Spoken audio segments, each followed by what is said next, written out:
ಸಂದರ್ಭದಲ್ಲಿ S T Somashekar CP Yogeshwar ಅವರ ಬಗ್ಗೆ ಕೂಡ ಹಾಡಿ ಹೊಗಳಿದ್ದಾರೆ, ಕೊಂಡಾಡ್ಬಿಟ್ಟಿದ್ದಾರೆ. ಯುಗ ಪುರುಷ ಸಿಪಿ ಯೋಗೇಶ್ವರ್ ಅಂತ ಹೇಳಿದ್ದಾರೆ. ಅವ್ರ ಗೆಲುವಿಗೆ ಯಾವುದೋ ಒಂದು ಪಕ್ಷ ಅಲ್ಲ, ಬಿಜೆಪಿ, ಜೆಡಿಎಸ್, ಕಾಂಗ್ರೆಸ್ 3 ಜನ ಕಾರಣ ಅಂತ ಮುಖ್ಯಮಂತ್ರಿಗಳ ಭೇಟಿಯ ಬಳಿಕ S T Somashekar CP Yogeshwar ಅವರ ಗೆಲುವಿನ ಬಗ್ಗೆ ಕೂಡ ಮಾತಾಡಿದ್ದಾರೆ. ನಿಖಿಲ್ ಬಗ್ಗೆ ನಮಗೇನು ವೈಯಕ್ತಿಕ ದ್ವೇಷ ಏನಿಲ್ಲ, ಕುಮಾರಸ್ವಾಮಿ ವಿರುದ್ಧ ಕೋಪ ಇದೆ. ಕೇಂದ್ರ ಮಂತ್ರಿ ಅವರು ಒಂದಾದ್ರೂ ಇಂಡಸ್ಟ್ರೀಸ್ ತರೋ ಬಗ್ಗೆ ಅವರು ಮಾತಾಡಿಲ್ಲ. ಕೇವಲ ಸಿಎಂ ವಿರುದ್ಧ, ಡಿ.ಕೆ. ಶಿವಕುಮಾರ್ ವಿರುದ್ಧ ದ್ವೇಷದ ಮಾತಾಡ್ತಾರೆ. ಚನ್ನಪಟ್ಟಣದ ಜನ ಕಣ್ಣೀರಿಗೆಲ್ಲ ಕರಗೋದಿಲ್ಲ, ಅಭಿವೃದ್ಧಿಗೆ ಮಾತ್ರ ಕರಗೋದು ಅಂತ ಎಸ್ ಟಿ ಸೋಮಶೇಖರ್ ಮಾತಾಡಿದ್ದಾರೆ. ನಿಖಿಲ್ ಬಗ್ಗೆ ದ್ವೇಷ ಇಲ್ಲ, ಆದರೆ ಚನ್ನಪಟ್ಟಣದ ಗೆಲುವನ್ನು ಹೊಂದಿರೋ ಸಿಪಿ ಯೋಗೇಶ್ವರ್ ಯುಗ ಪುರುಷ ಅಂತ ಹೇಳಿದ್ದಾರೆ.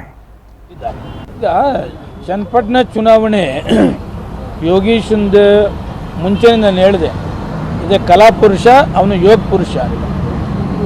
ನಾನು ಕಂಡಂಗೆ ಬಿ ಜೆ ಪಿಯವರು ತನುಮನ ಧನ ಎಲ್ಲವನ್ನ ಚನ್ನಪಟ್ಟಣಕ್ಕೆ ಅರ್ಪಿಸಿದ್ರು. ಅದೇ ಥರ ಜೆ ಡಿ ಎಸ್ನವರು ಕೂಡ ತನುಮನ ಧನನ ಯೋಗೀಶ್ಗೆ ಅರ್ಪಿಸಿದ್ರು. ಟೋಟಲಿ ಎಲ್ಲ Congress, J D S and B J P ಎಲ್ಲರೂ ಕೂಡ ಯೋಗೇಶ್ವರಿಗೆ ಭಾಳ ಸಹಾಯವನ್ನು ಎಲ್ಲ ಥರದಲ್ಲೂ ಸಹಾಯ ಮಾಡಿದ್ದಾರೆ.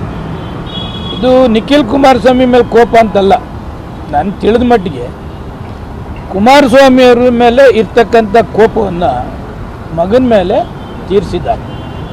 ಅಲ್ಲಲ್ಲೇ ಮಾತನಾಡ್ತಕ್ಕಂಥದ್ದು, ಇವರು ಸೆಂಟ್ರಲ್ ಮಿನಿಸ್ಟರ್ ಆಗಿ 6 ತಿಂಗಳು ಆದಮೇಲೆ ಪ್ರೆಸ್ ಮೀಟ್ ಮಾಡಿದಂಥದ್ದು ಒಂದೇ ಒಂದು ಕೇಂದ್ರ ಸರ್ಕಾರದ ಯೋಜನೆ, ಇಂಡಸ್ಟ್ರಿ ತತ್ತೀನಿ ಅಂತ ಎಲ್ಲೂ ಕೂಡ ಹೇಳಲಿಲ್ಲ.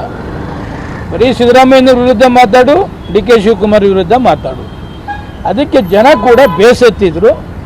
ಎಲ್ಲ ಕೂಡ ಇನ್ನಷ್ಟು ಸುದ್ದಿಗಳನ್ನು ನೋಡೋಣ ಸಣ್ಣ ವಿರಾಮದ ನಂತರ.